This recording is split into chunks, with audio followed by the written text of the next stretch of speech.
I want to challenge anybody. So Tom or you or anyone listening, Italo going front side doesn't get his board past 2 o'clock.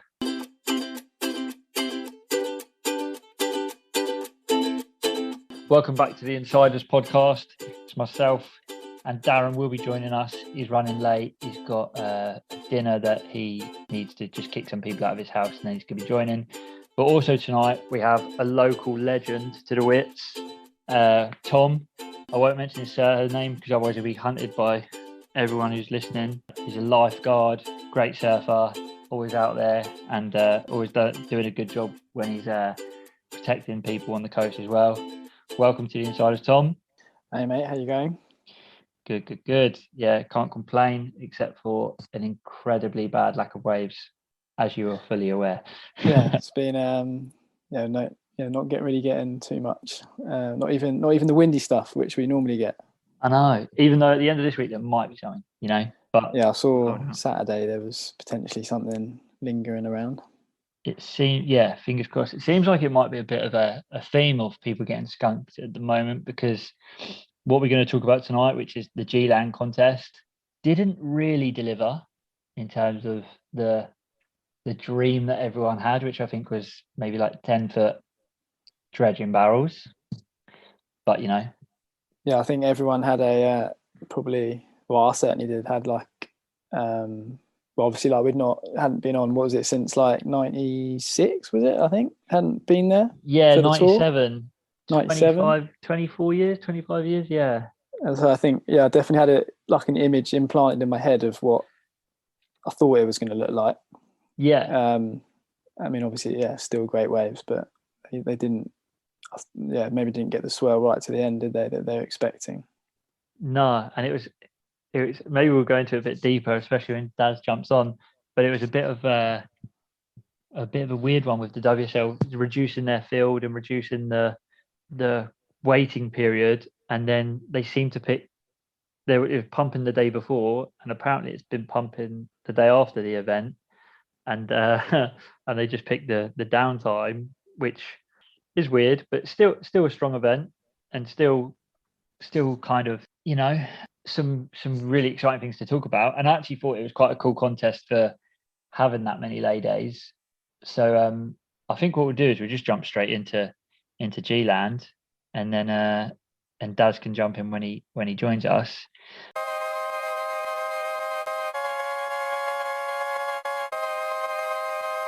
But as you would have guessed, what were your highlights?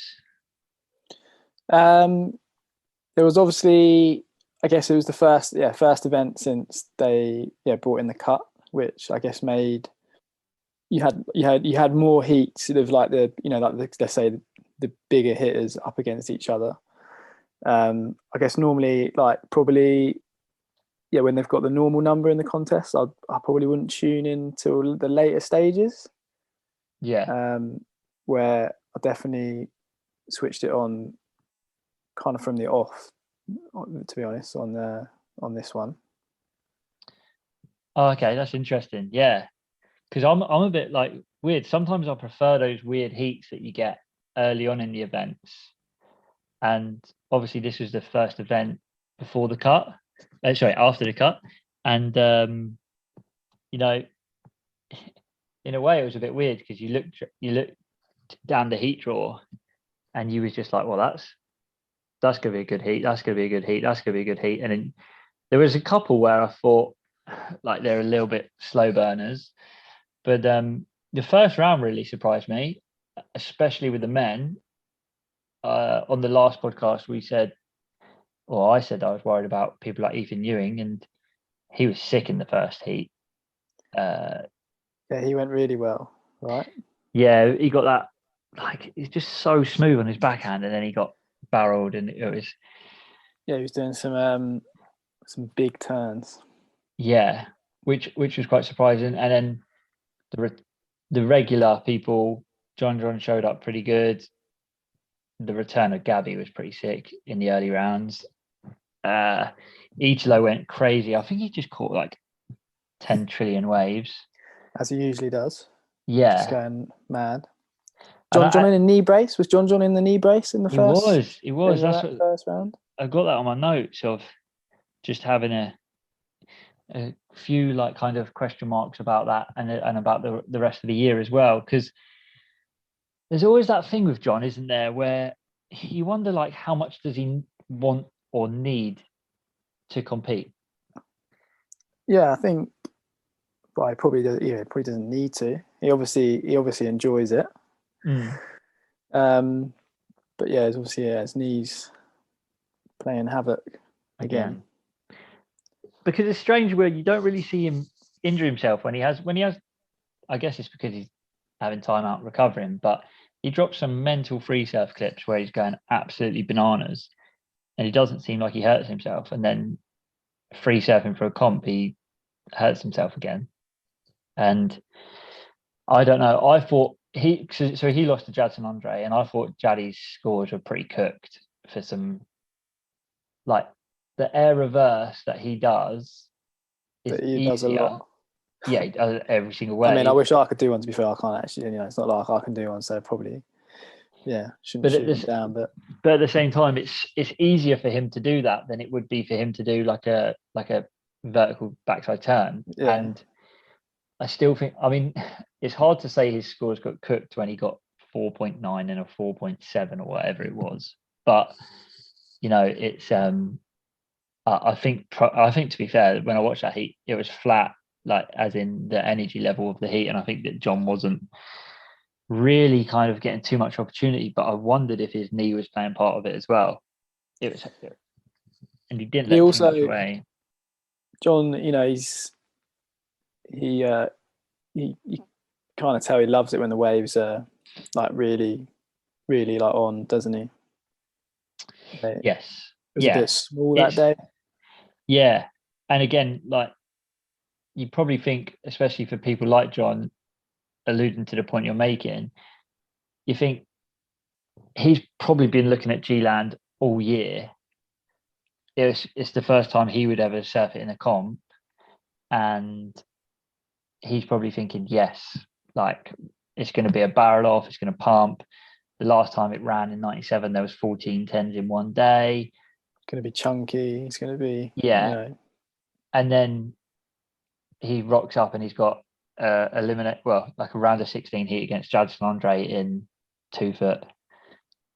Like waves that I would be absolutely buzzing to surf, but for them it's pretty much dribble, isn't it? And so yeah, I wonder how excited he gets about things like that. Yeah, struggles for motivation. Yeah, especially when he's probably looking forward to it. And like I say, the day before the event, saw some footage, and people were getting full stand-up barrels, and then from the round of 16 onwards, it was hard to see someone in a barrel unless they were properly. Yeah, even that last day where it got a bit bigger, it was even. Yeah, still sort of few and far between. Yeah, so it makes you think. Like, wonder if he's like, he lives on the North Shore as well. He must be how spoiled he must be for waves, and how it must be hard to see a wave and go, oh yeah, I'm buzzing to surf that when it's 2 foot on my backhand. But what other than John in a knee brace, I thought the early rounds of the women were quite interesting. They kind of went to form. Like Tatiana Weston Webb started really strong. Carissa started really strong. Steph surprised me, but started strong. But then kind of the round of 16 just went weird. Yeah. But for men and women, you had John losing.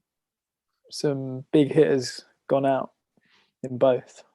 Yeah, John went out. Steph went out. Italo, I think went down last 16. Italo lost. Ethan Ewing, because he was in the top 5 at that point. I think he might still be in the top 5. But but Double E kind of in a heat that you'd expect him to win, because especially how well he'd gone earlier. You'd thought, he'd be earmarking him as someone that's going to go like really well throughout the whole contest. Yeah, exactly. And then you had, I think in the women's, I think like Brisa, who was number one, lost. Yeah. Although she shouldn't have been there anyway. I think Sally lost. Tyler obviously didn't make it through because she caught the spicy COVID. cough. Yeah, which is quite funny, but weird that she's gone to like some super remote place and then still got COVID. And it kind of got all a bit weird. And it felt like it was all getting a bit weird in the lay days. And you seeing some social media footage coming out of like big parties and people doing some weird stuff. Party in the jungle. Yeah. And then did you hear about the story about Gabby and Italo getting a helicopter and a speedboat back to Bali for 3 days? Yeah. To get waves, or do you think to have a good time? Apparently both, but I've seen that, I believe this was in those 3 days, they went to Desert Point and basically pissed off every single local there, and had kind of got some threats about not going back and stuff. And then just headed back. And then obviously Italo was kind of out at that, he went out after that, as he lost his heat. And then Gabe went on a mad one against Jadson Andre. He was always going to go well. Gabby, when he came back. It was sick seeing him come back. Yeah. I think, as well, like I think you talked about it on one of, maybe a few episodes ago on here. I was always a bit like 50-50 on Gabby, but I think you said it, like he came off really well on Make or Break, I thought. Yeah. I think it gave you like an insight into obviously gave you an insight into him and his bit of his life, but the focus, and just made you understand maybe his like persona a little bit better. Yeah, it didn't come across as just like, I don't know, he kind of came across as a bit like a spoiled brat, kind of almost like non-surfer, and it actually put a personality behind him that I like. I thought it was really cool. I watched a pre-heat interview. Actually, I think it was a clip that Quicksilver put up where Kanoe Igarashi was talking about Make or Break, and he said he watched it and he's watched the whole thing, and he liked watching it because he's learned that he didn't know about Felipe going through the depression and stuff, and he didn't know about what Gabby was going through. And I think he said he didn't realize that Matt McGilvray was sleeping in the back of a trailer and stuff. And he said it's just really interesting because it puts like he gets to know who he's actually surfing against, which I thought was pretty weird as well, because you kind of assume that they're all pretty close and they sort of know each other quite a fair bit, because they see each other. A lot. But I guess they probably have their clicks. Yeah, it was a good series. Enjoyed it. Yeah, I thought it was. I think it was worth. I paid a one-off fee of $4.99. Yeah, I think I did the same thing because there's nothing else on Apple that I want to watch. But it was definitely worth that, and I would pay that every time. Yeah, it was a good watch. I mean, I've watched Drive to Survive as well. So they did it. They did it pretty well. I think they Drive to Survive, they kind of like, or supposedly, they kind of make up or make rivalries look like they kind of maybe like blow it up a bit. Yeah, blow it up a bit, edit it to make them look worse than maybe they actually are, which I thought they were going to do with that, with Make or Break, but they didn't really. It was more like, I liked the focus on different, the different people of each episode, but it was good. I mean, definitely showed the tour, in a different way. Opened it up. Yeah. That being said, quick question for you then, and Daz will be here soon, I think. Is would you pay to like say the WSL was like, right, what is it, like there's 10 events or whatever, including finals, yearly subscription of like $4.99 a month to watch the events. Yeah. Yeah, I mean, to be honest, I'm surprised they haven't actually brought that in. Yeah, me too. A few years ago, like, seems mad that you can watch it for free. I don't know what it's like in other countries. I don't know whether in other countries, if the WSL have got TV deals with companies where you then can't watch it live online. I'm not sure. Yeah, it's strange, isn't it? Because yeah, they do televise. I think in certain places, like you're right, I think in Australia they televise it kind of live and broadcast it live. But obviously, like we was just discussing beforehand, how we watch it on YouTube and you can flick it onto your TV and stuff. And yeah, it's mad. It's free for sure. You think, yeah, you do think to yourself, like, literally, sports just as niche. That part is their biggest moneymaker. So if you think like UFC, their biggest moneymaker is actually the pay-per-view. Yeah. Not spot. Well, I would assume anyway. Like, whereas the WSL is like so reliant on Like the sponsorship viewing, money.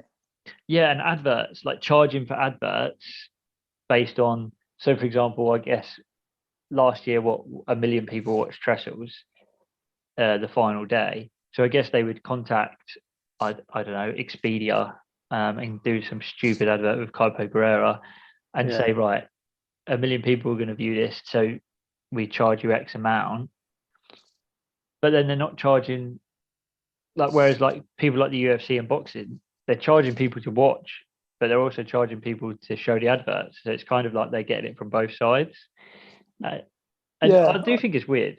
Yeah, it seems like a weird model. Yeah, considering you hear that they're hemorrhaging money yearly. Yeah. And you think, but you're still pumping this out for free, basically. I mean, they've definitely got like more sponsors this year. Like, I noticed I watched a bit of the award ceremony that they did, at the end of the contest, and before they even start presenting the awards, there's a lot of thank yous to various. Yeah, and have you noticed? I don't know if you watch, because I have no idea if you watch it, but like the Indian Premier Cricket League. I don't know, but it's weird in that. So every time something comes up, so say they have like a timeout, instead of saying, "Oh, it's a timeout," they'll say, "Oh, it's the blah blah sponsored timeout," and they'll just name drop it beforehand. And I noticed that in the G-Land event, they were saying it's I can't remember who the actual sponsor was, but then bringing up the surf forecast, and the forecast was nothing. It wasn't like, oh, it's the Surfline sponsored forecast. It was like a sponsor that was nothing to do with surf forecast at all, and it was just tagging it onto that, which is a bit. It was Oakberry. That was it. The Oakberry surf forecast. Yeah, I think I didn't pick up on that. I don't have any idea what Oakberry is. Same, and they do like the Michelob highlight of the day and stuff, and you're just like, it's all good because you need to make the money, but at the same time, why are they not charging for it? Yeah, I mean, like I say, monthly subscription or like one-off, like pay for each event, I guess. If you don't want to, I guess that's probably similar to monthly because they're kind of monthly anyway. But yeah, pay £5 to get for full access to the event.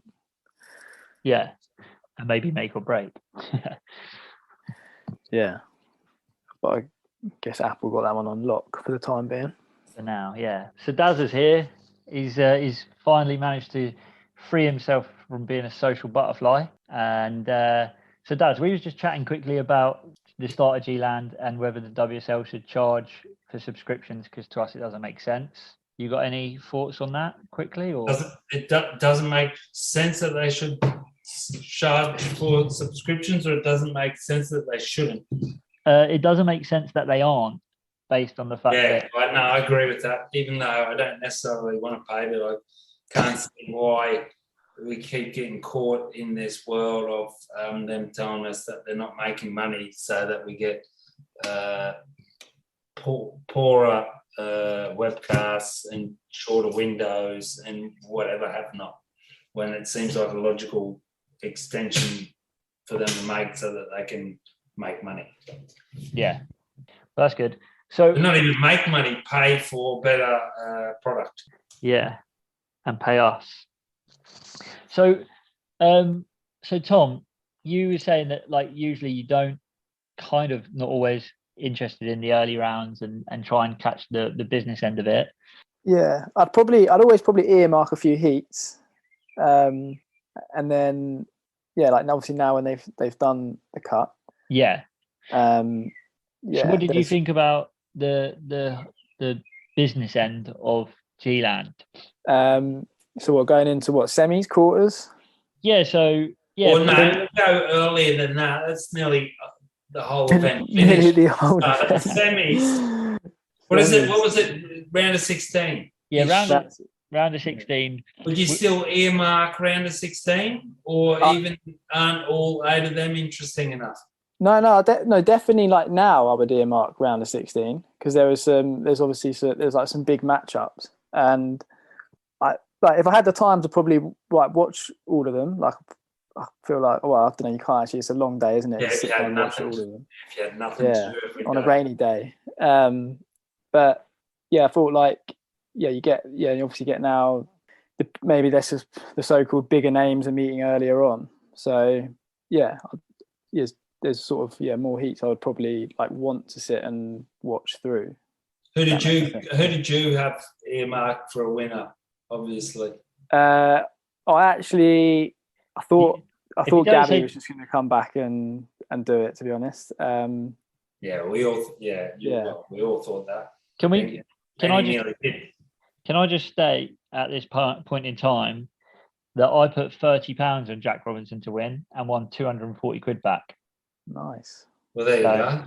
And I also with Paddy Power of all people, and I also put the remaining £3 that I had in my account that day on Joanne Defay and won £21 back. So I am. Who's that? Is that online betting? Yeah, it's just on an app. Like they're mainly like football or horse racing and stuff. And this is why hopefully they don't listen to this, but I use them because they're odds on surfing. What's it called? You'll send me the link, even though I'm not into betting. Yeah, Paddy Power. I'll send you the link. Paddy Power. Yeah, the UK betting company. And the odds you get are crazy. So you got like 230 quid. In total, off of £33, I won £261 back. I had both winners in my teams anyway, which I think that would, like, even if it wasn't Gabrielle, nearly everyone had Jack in their teams because we were all hoping it was going to be better G-Land than what it was. Yeah. I had Jack in my team as well. Yeah, like why wouldn't you? It's a reef break. It's a reef break. Do you do the WSL one as well, Daz, or just fantasy? No. I stopped that one, but that's just because the groups I'm in only do the other one. Yeah. We was talking about the fantasy one's gone a bit weird now because you could change your team up into the round of 16, so you can basically pick at least 4 people out of 8. That's the WSL one. Yeah, I heard about that, but I think the other one's better anyway. Yeah, I prefer it as well. I used to do the other one, and now I've went to this one, and it went offline for a year, so it was hard. Oh yeah, I think that was why actually. Yeah. I like it when you get given the money and then you can pick people. What's terrible for me right now is that we at work I started basically work's version of the Survival League where you pick one person, different person every time to go through. At Pipe, I picked Jack Robbo and he lost to Jalchenka. So I was out first event, but we've continued. And now, since I've picked every person to go through, I picked 2 winners of events. And I'm pretty certain I'm going to go all the way to the end. But technically, I was out first event, which is heartbreaking. So what did you think of the finals day conditions then, boys? Better than the other days. Yeah. Yeah. We were just saying when we started, I was like, obviously haven't been there for ages, and I think you had this like picture in your head of it was going to be just like cooking the whole event. It was devastating, wasn't it? Yeah. Yeah. I think everybody, surfers, the WSL banked on it. Us as fans, everyone was hoping for the dream G-Land. Not everyone. The G-Land Warriors weren't. I like this mate of mine. I think he turns up there today, and the swell hits this weekend. So he's obviously one of the few. Anyone who would be a G-Land aficionado or like any spot in the world, which is like a spot that you hold close to your heart. I'm assuming his head was hoping they get skunked, but his heart would have been like hoping to see them in good waves, but they got skunked. Yeah. So I wanted to bring up something because I thought the event was good, and weirdly, I don't think there was any like kind of major controversy or huge talking points about the actual surfing. Some weirdos are saying that Jack Robinson got overscored.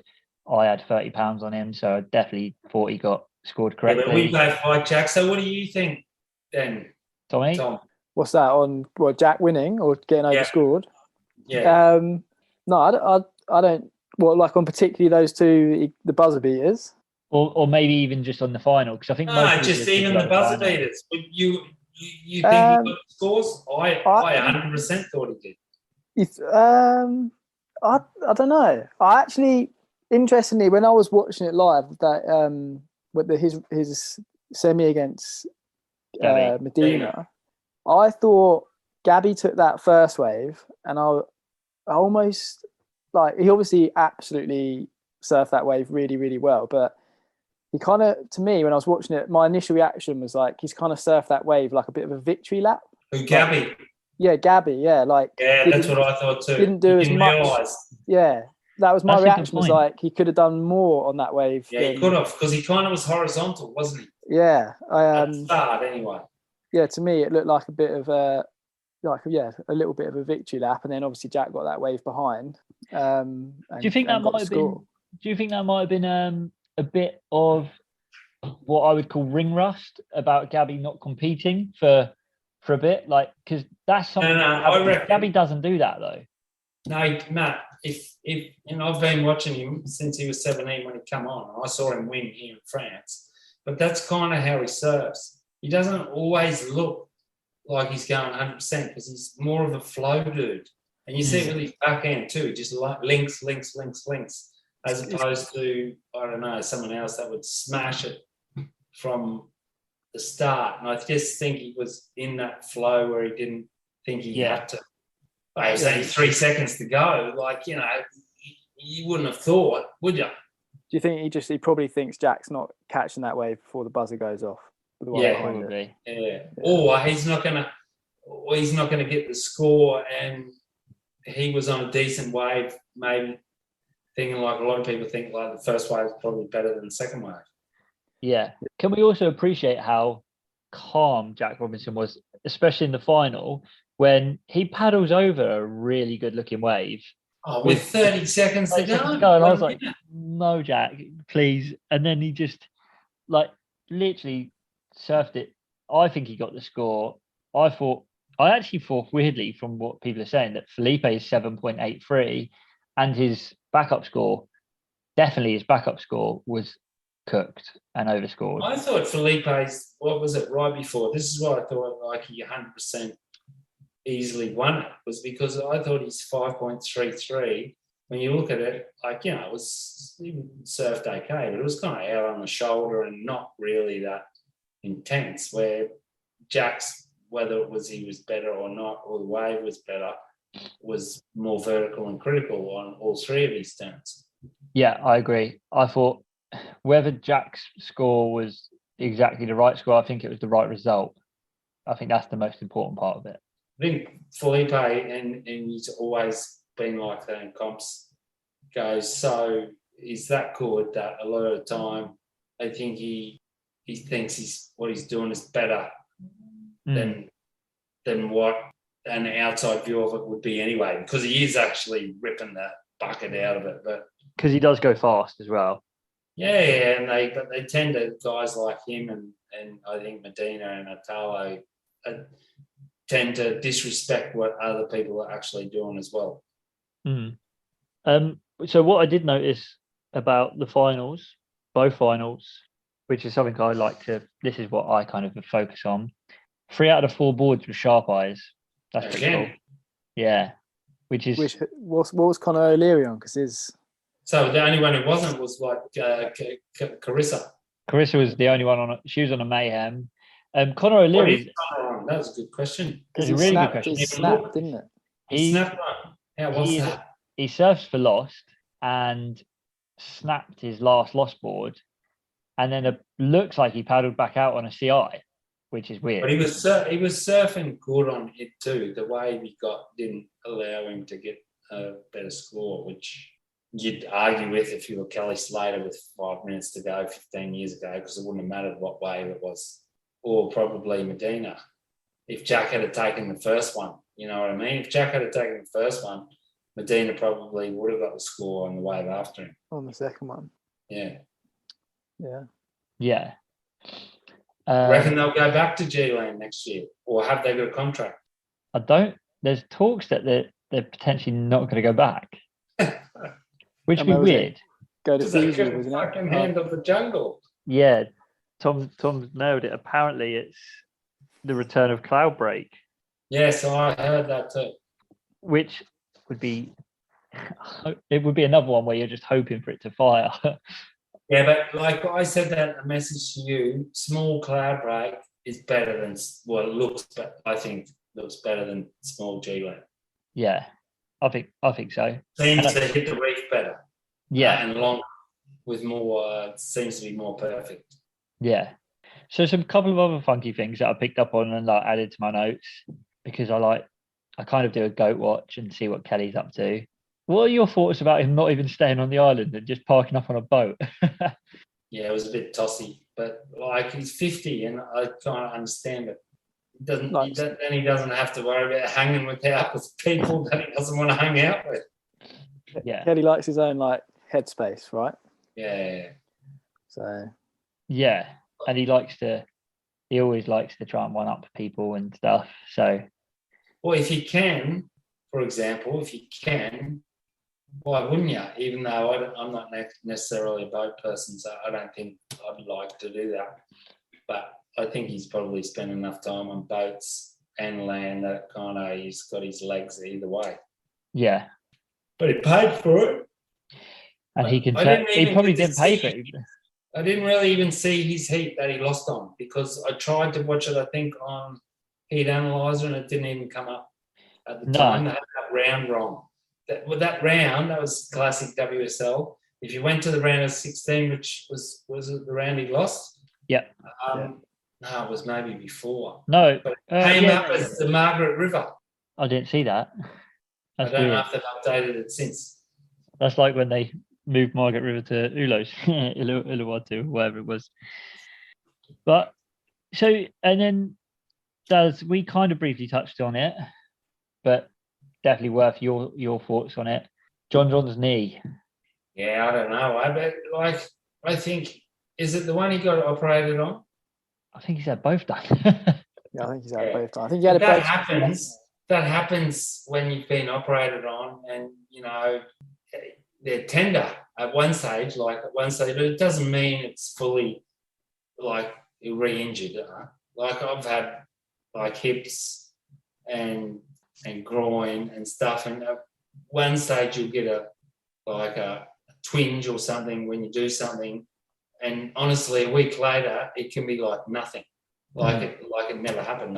I hope it might completely not be, but obviously he's paranoid. That's why, and he's probably rightly paranoid. That's why he put the robot knee on. Yeah. We'll soon see, because if it is a bit tweaked, it's absolutely not the wave that you want to test your knee on. I think this next one, which is Salvador. It's going to be a performance comp. Yeah. Well, so if we wrap G-Land there and then like transition over to that, especially while we got Tom, El Salvador is apparently pretty much just like Mexico was. So it depends which one they pick, because if it's Punta Roca, which is like a hell ride, or the other one, which I was hanging with a couple of kids last week that have been there, and it's a dogger. It's not a dogger, but it's kind of like a bad version of Trestles, where they did their ISA comp. So knowing the WSL, they're going to choose the bad one. But it depends on the forecast, because the other one needs full-on swell, so they could get skunked again. Well, let's manifest that they're going to go to the good one. If you're picking a place like that, Tom, say a favourite, and then maybe someone like men's and women's favourite, and then maybe like a dark horse from each as well. So for the men's, on the assumption they're going to that right-hand point break, and as you said, it's similar to Mexico. I believe didn't Jack won at Mexico last year, didn't he? So is he going to go? Yeah, I'll say he's going to go three on the bounce. I don't think he will, but that'd be sick. Look at the smile you've got on Darren's face. Yeah. I thought about it. I don't think he can. You don't think he can? I do like. I think it's a tall order. Do you think he's suddenly? Is he suddenly cracked? I think he has as well. Surfing. Yeah. Yeah, he has for sure. Like he waited till the last minute, not even the last 10 seconds. Who can do that apart from the GOAT? Yeah. I do feel like going, towards the last few events, you'd say him and Felipe are 1 and 2 right now in the rankings. Yeah, I think Felipe being number one. That they and Felipe's rail game is looking at the schedule. I think it's between those two, maybe depending on maybe John, but like for the few events, maybe Chopu's the. So if you was picking someone other than those, like a little, like kind of, I mean, there's not too many dark horses because of the cuts, but even someone to say, kind of do what Conor O'Leary done at G-Land and like semi or final or win. For the men's side, dark horse. That's tough. Maybe someone like Kyle Belly, maybe. Oh, I mean, he is one of those. Yeah, but that's a dark horse. Exactly. That's a definite dark horse. And he could. Yeah. He go like sometimes he just goes really well at events, doesn't he? He does. He just kind of. I feel like he needs a point to prove as well, and he's had some shockers, so he could come back swinging. Yeah, I feel like. Yeah, Kayo potentially. It's a good pick. And then, on the women's side, for a winner, I mean, I'm sort of just if they're surfing that right hand point break, and she probably needs a result to get herself right up there. Steph. You can't in a right hand point break. You can't go past Steph. Yeah, like she grew up on one, so. I'm going to say Steph. Fair enough. I can't. So I know what Darren's going to say, and I'm going to say the same, which is Ethan Ewing has to come in as a favourite, especially if it's a pumping right hand point break. Am I right, Darren? I reckon. I don't want it to, but I kind of think that this one's the one where actually Toledo does have a bit of an advantage because it's not like a perfect. Either one. Well, it depends. I don't know. I've seen Pudoranka break, and I know people have Pudo Rocker, and I know people have surfed it, but that's if it's at that one. But I would say Toledo and Ethan. I hope anyway. Yeah. Medina can easily come in and just smoke them at that as well. And I'm not going to allow myself to class Ethan as a dark horse anymore, because of how well he's done all year. And so I'm going to go with, I reckon that, again, he's not, because he's done well, but I reckon Cal Robson might do well again. Yeah, see, I would have said the same thing. He just won Kira, and I'm wondering if his confidence didn't get knocked about a bit at G-Land, or if they were just revving. Yeah, I think so, especially because going right again, getting back on that front side. But see, look at the thing actually, like which he has going for him, which is the same thing which Jack has going for him. Is generally they don't fall off. Like you got guys like Ryan Callahan, who I think is probably more you wouldn't say more talented, but wow, He's a bit more explosive. way more extravagant. Yeah. But he falls off when he's not supposed to fall off. Like Jack fucking never falls off. Finishes his waves. And like we're ahead of ourselves. But for example, J-Bay, like you wouldn't think like Jack's not going to really be able to maybe beat Toledo or Ethan in turns, but he's the sort of shaman dude who can probably go out there and maybe get 10 in every heat on barrels because he just gets barrels when other people can't. Yeah, I agree. I think Where- I think I completely agree with Tom on the call of Steph. Like it's almost hard to just even speak about anyone else because I reckon she's lost her sting. but not on a right. Like last year, she won Mexico when she needed to. She done well at Bells. She was looking good at Margie's. Going right, she just can't look bad. Basically, I reckon Carissa is going to win it. See, I was going to say Steph, and then I reckon Gabriella Bryant will go well again. She loves her right. She's solid. Another one who doesn't really fall. So they're my picks. Yeah, I would say Carissa and Isabella Nichols. Oh yeah, she's good as well. Can we? Well, the Okay. forecast, Can the we? forecast isn't that good, huh? Oh, I don't know. I haven't even Hard to looked. tell. Can we even quickly just go back to G-Land and talk about Sally Fitzgibbons? She kind of looked all right on but it's hard to tell because it was just crappy small lefts for her heats. I just can't believe she's got the wild card. Also, I want to challenge anybody. So Tom or you or anyone listening, Italo going front side doesn't get his board past 2:00. How did he beat? Who beat him again? He lost to Connor. yeah. Where you'd never think in 3 foot average, you wouldn't if you were on your fucking paddy bet. There's no way. Yeah. 100 years you would have backed him. His board doesn't go past 2:00 as he comes out. It's always just he's pretty much parallel with the lip line every time. And he could win. He could win this next comp though. I wonder if he's had his run. I think he's overrated. He could win it going backside if it's at that point break. Well, at least when he goes backside, he goes vertical, twisting, flipping, and stuff like that. Yeah, he goes vertical when he goes backside, which is something. He won Bells, remember, which is kind of a fact, right? And this one could be, if it's at the other break, where they did the ISA World thing last year, Joanne Duru won it, going backside, and it was actually honestly, it was pumping. It wasn't the best wave in the world, but it was still pumping, like 4 to 6 foot running right, which you could do 3 or 4 big whacks on.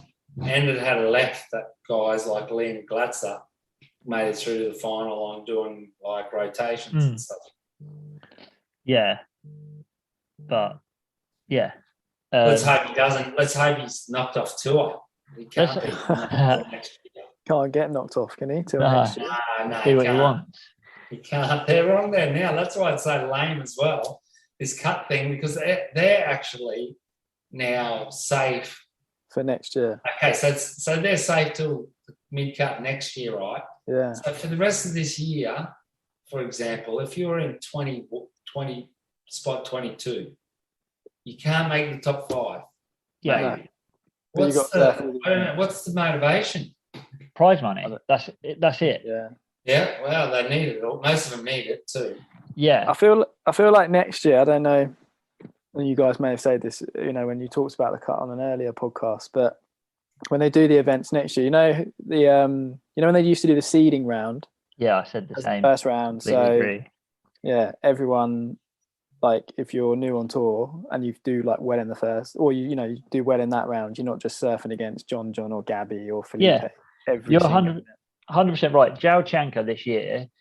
If you go back and look at who Zhao Chanka's had to surf against and fell off, and then look at who Jadson Andre had to surf against, and Zhao Chanka won more heats and he won more first round heats. The same as Jackson Baker. Jackson Baker won every single first round heat he had, and then was still surfing against a top seed. And I don't think that's right, especially when you have the cut. Also, I think now they've had the cut and the way they've done it, the top 5 becomes really boring, because essentially there's no real, like, they had the cut to make it more exciting, but I didn't think G-Land was that exciting, because there was actually no real huge pressure straight away on, I need to make the top 5 and things like that. And you could tell that some people were pretty much like, sweet, I'm qualified for next year, I'm just going to cruise. Yeah, exactly. That's what I saw. Like, what if you're like, I don't know. But do you not think so? I've said it before. They're now just on a holiday for a year. Yeah, like that's why they're having a party when not knowing if they're going to surf again the next day or not.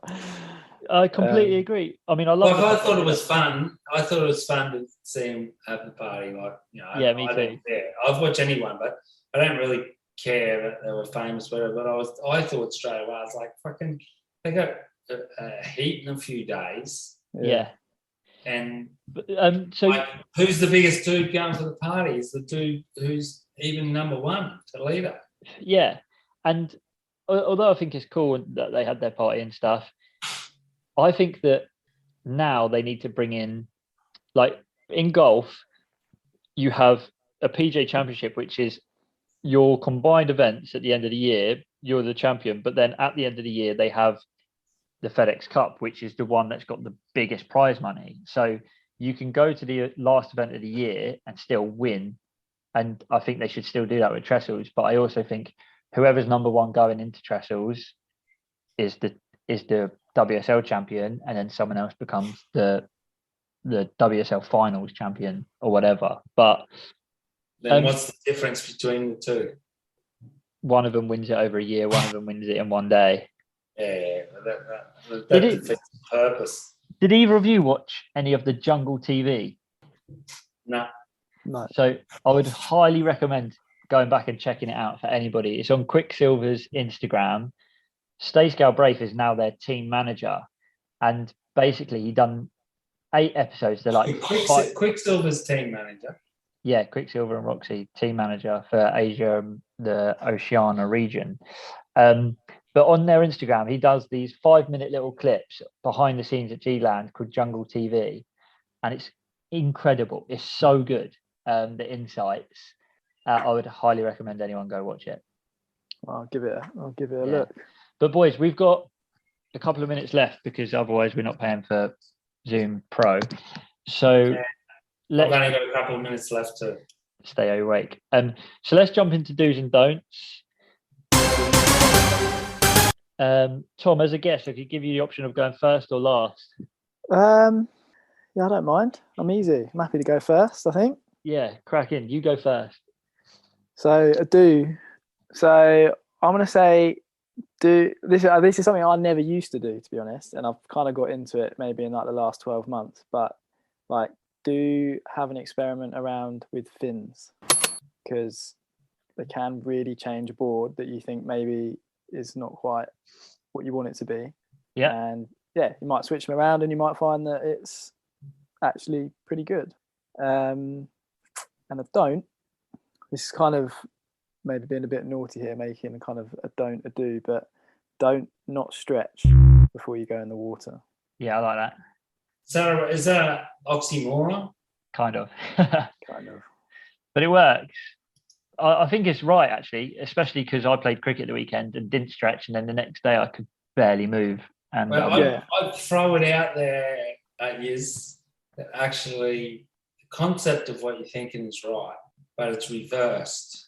It's do warm up before you surf, do stretch after, because you shouldn't actually stretch on cold muscles. Yeah, true. Yeah. So dynamic stretching. Stretching then. Give yourself. Don't just you know jump in cold. You know how it is. You're excited in the car park and you can't wait to go in. Yeah, I'm terrible at it. I get cramp like every 3 surfs. But that's why you should do your morning or your pre-surf walk, and then a few different, like, that's what you see. You don't see You don't see the dude stretching before they go out for a heat. You see them on the exercise bike and doing the Yeah, true. I'd be blowing if I'd done any of that. Okay, Daz, I'll go next. Right, I've got a great one. And I'm hoping people listen and kind of contribute. Is it great because you think it's great? Or it's great because of controversy, but do buy yourself a pair of Crocs because they are by far the best after surf shoe to wear. They're From grippy. Or because you got wet feet? Super comfy. They're Yeah, grippy. They They look so bad that they look good, and they're nice and lightweight as well, and they're waterproof. Because sometimes you can't be like, you get your wetty off, and then you want to like sort your stuff out, and your feet aren't like fully dry, and putting socks on becomes like a wrestling match. But you just bang your foot into a Croc, and it's just heaven for your foot. So my do is get a pair of Crocs for your post-surf footwear choice. Remember, you are what you look. Yeah. Just standard ones or like fleece lined? What are you talking? I've got standard bad boys. Yeah, fleece line, standard ones. These are just standard. See them being warm for you up there. Fleece lines might get a bit wet, or they don't. I mean, that might. Crocs there in the room with you. Yeah, they're next to me. I don't go anywhere without them anymore. They're white Crocs, did we see? They're lilac. They match my surfboard. White. It's a strong look. And my don't would be, to be honest, it was actually similar to where Tom was going with like don't not to stretch, but mine was don't forget how important it is to look after yourself after surf, because after I surfed at the weekend in rubbish Kent waves and then played cricket, I couldn't move the next day because I didn't bother to do anything. Did you win at cricket? No, actually, but I did top score with a bat and got a hell good run out. So what was your score? What did I get?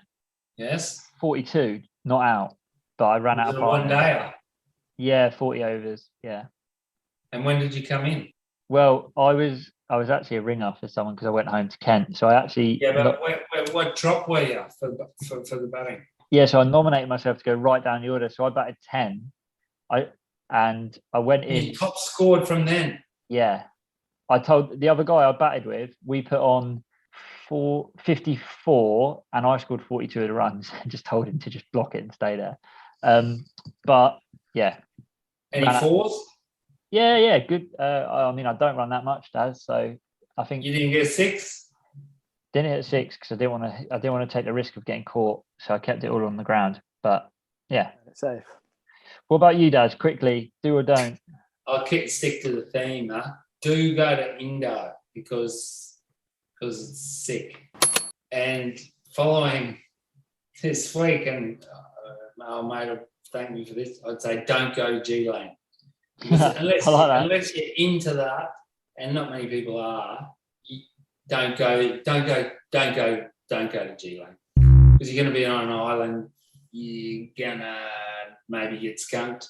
It's going to cost more. Only go to G-Lane if it's in your heart. Yeah.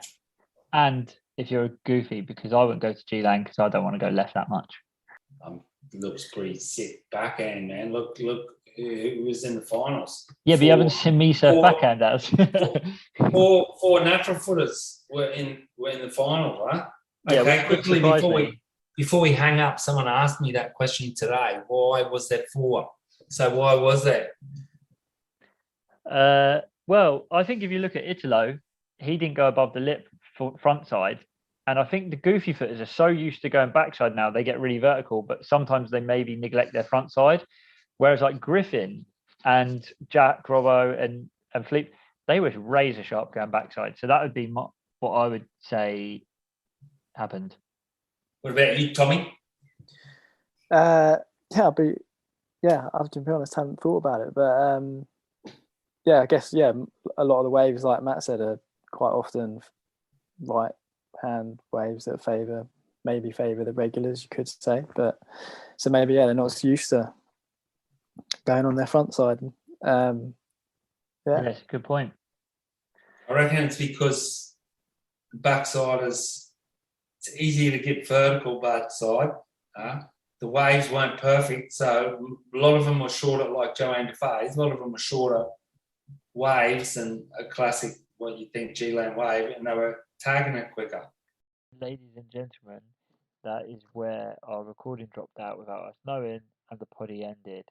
That was our G-Land wrap and our El Salvador predictions. We've got more coming up. Thanks once again for Tom coming on the poddy and giving his insights. Be sure to get yourself a pair of Crocs.